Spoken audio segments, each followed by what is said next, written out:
So you knew this was coming. All this fighting, the school boards, almost every school board.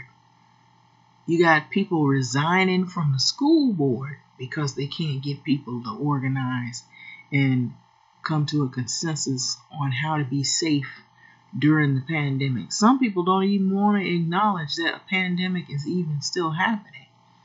And so look what we're about to face. This is really going to really hurt a lot of parents, a lot of kids. A lot of kids have already been missing a lot of learning behind all of this. So the Delta variant, a lot of our school systems are at risk of closing amid surges. This is what a doctor is now starting to warn. And so I know some people will look at this and say, oh, that's a doctor saying that. But when you start seeing articles like this, it's giving you a forewarning of how this thing can spin totally out of control. And I will say this. The way you see people fighting and yelling and shouting and screaming, and they can't sit down and be rational and talk things out and try to respect other people's right to protect themselves, and all the fighting and the pushing and shoving, as far as I'm concerned, it looks like super spreader events. And it also could be a way that this thing is actually going to be driven to even more because of the disagreements that some of these people are having when they gather together and they get in front of the school. Then they get the kids together and they get the kids to scream and shout and argue with other children. And so it isn't really productive at all. So children are accounting for a larger number of the COVID-19 cases as the highly transmissible Delta variant spreads rapidly. And so as millions of students have returned back to school nationwide, health officials are starting to warn now that the infection numbers could get worse, potentially forcing schools to return to remote learning, which means they will have school closures. And depending on how high the numbers are of the children that come in there infected, will depend on how long that school will be closed. And so we're going to start seeing a lot of our school systems, especially those that did not mandate the mask, starting to close down. And so this is from the University of Alabama at Birmingham. Dr. Michael Sagg told Yahoo Finance Live, our pediatric units are getting stretched. And we didn't see that before because Delta is different. And so it's not like the first one that came out.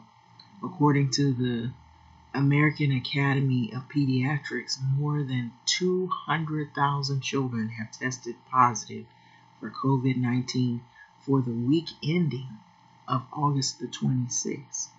And so accounting for about 22% of the total cases reported, and a five-fold increase from about 38,000 cases for the week ending in July the 22nd.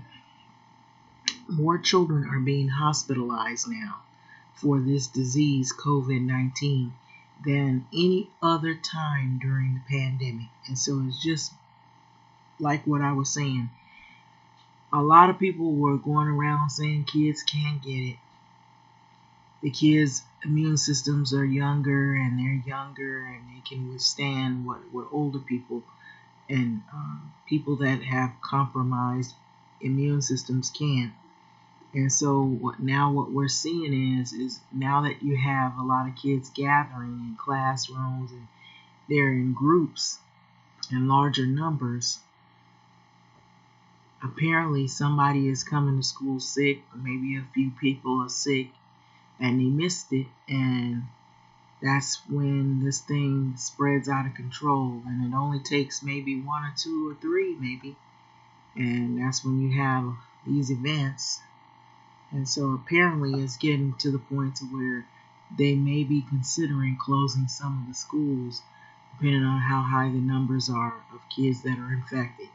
And more children are being hospitalized, so that's pretty serious, and they don't want to see a lot of that continue on. So more children are being hospitalized for the disease, and so this is a graph. Basically, you see it rising.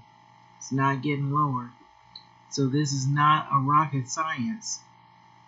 It's easier to predict than the stock market, SAG added, when speaking about rise in cases. And so school districts have not implemented mask mandates. Those are where the cases are highest. And so we found that the school systems that didn't mandate masks are getting flooded with cases. Children getting sick, of course. Our pediatric units, especially the children's hospital that are here, are getting stretched, meaning they have so many that are coming in with the virus and that are being intubated. And after a recent outbreak in the elementary school classroom in California, now this is out here, the Center of Disease Control and Prevention, CDC, released a report highlighting the threat of the Delta variant, which is a lot more contagious than the first ones. So this seems like this one is getting to a lot of children. And so the findings showed that an unvaccinated teacher infected with the Delta variant spread the virus to half the children in the classroom after working for just 2 days. That's how rapidly this virus spreads. So the Delta variant spreads easily indoor spaces when people are unmasked and unvaccinated. And so this is what they were warning, and that's the reason why they're coming up with these mandates, because of these incidences happening so frequent.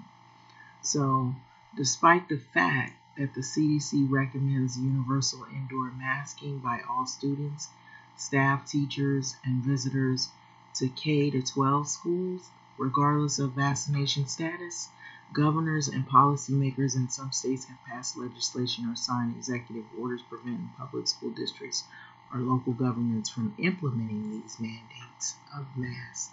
And so earlier this week, the U.S. Department of Education launched an investigation in 5 states, Oklahoma, Utah, South Carolina, Tennessee, and Iowa, and probing whether their statewide mask mandate violates student civil rights.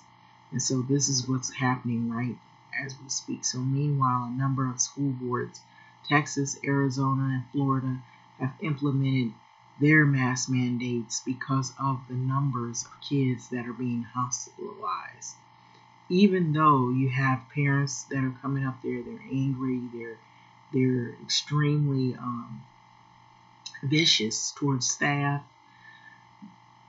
It's based on the numbers of children that are being hospitalized and coming from these schools that have now been infected with this variant. And so it says that Texas, Arizona, and Florida have implemented mask mandates this school year, defying their governments or the governor's executive orders or laws that ban face coverings in schools, because they're trying to protect the children. That's what is going on. So when you see it shaded in gray, there's no mask mandates. When it's mask mandates, there's red. And that has the red, that meaning the mask mandate had been banned. So the red means those are the states where they banned it. Where there are mask mandates is in green. And so masks required only for unvaccinated is in purple. And so you can look at this and see the graph, how they have it. So a jump in pediatric COVID-19 cases comes as only about half of the U.S. population is fully vaccinated. And so 205 million people, or 61% of the country, has received at least one dose of this vaccine, according to the CDC, while 174 million or 52% of the population is fully vaccinated.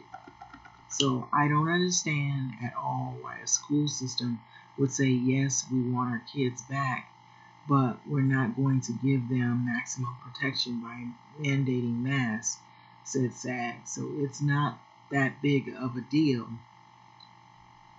It doesn't cost much, but it does save lives and it reduces these infections. And so that's what we're looking at happening probably relatively soon.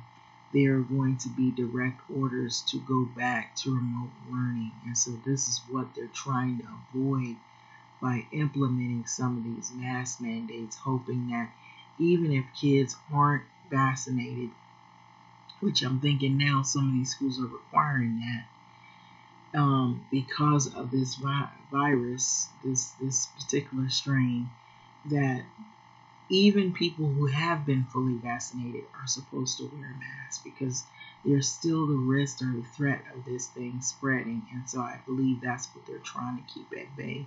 However, we have some people that don't like wearing the mask. They don't like these mandates and they want to get rid of them altogether, and they demand that this is taking away their civil liberties.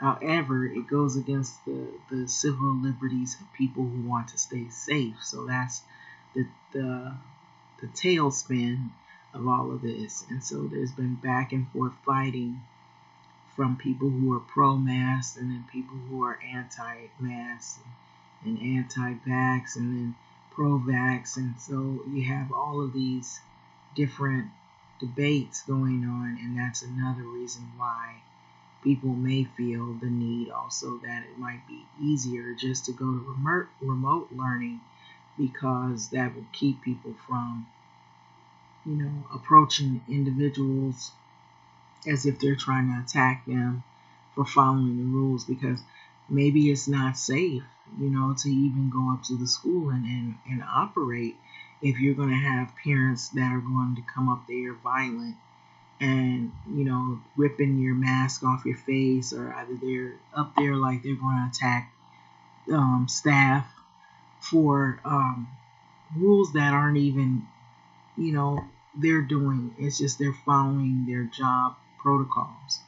And so this is what's going on, and having to get security and maybe police up to some of the schools because of these hot button topics. And so I believe pretty soon what we'll be seeing is more and more schools will start to make a decision on how to deal with this based on the numbers of kids that show up sick or either become infected while they're in school. So having said that, I'm going to let this go, but this seems like this debate is never really ending.